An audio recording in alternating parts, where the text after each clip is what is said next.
Our freedom is a work in progress. Ambassador Glory Gem. To the north rise the Matiktig Mountains. The Asun grassland stretches out to the west.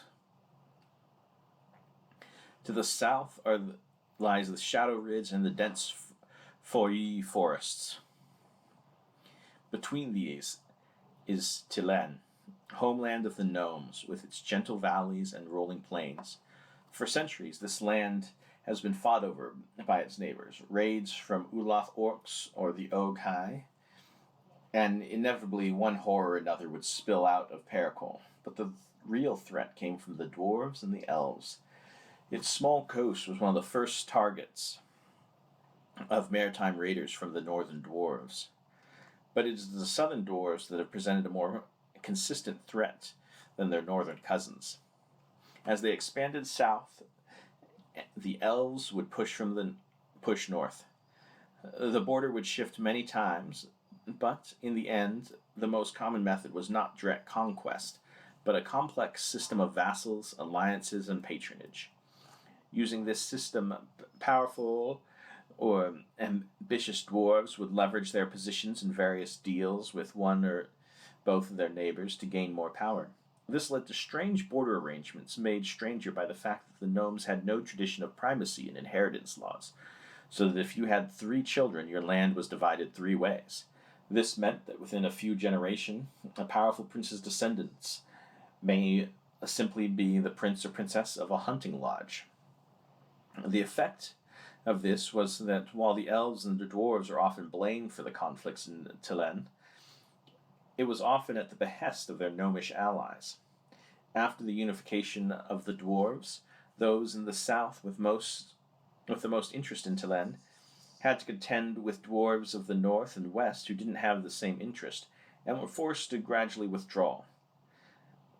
The Lenotus Empire was able to make some quick gains and negotiate with Ashuna from a position of comparable strength. The peace was well balanced between the elves and the dwarves. To this end, Teilen was designated as a neutral territory between the two powers, but as is so often the case, the more powerful made decisions for others without much regard for the wishes of the local population. They organized the smaller gnomish states into larger and seemingly more manageable territories without much care for the demographics or history. This has led to some tensions internally, as some gnomes have been raised up and others brought low with a stroke of a pen, as well as traditional enemies brought together and allies forced apart. But the former still hold considerable power. The dwarves and the elves were each allowed to stage troops in the 4 provinces that border their respective territories to provide an additional buffer, as well as joint occupation of a province in the west in order to protect against possible Oghai incursions. Because of the long semi-occupations by dwarves and elves, the cultures throughout the gnomish lands have some distinct divides.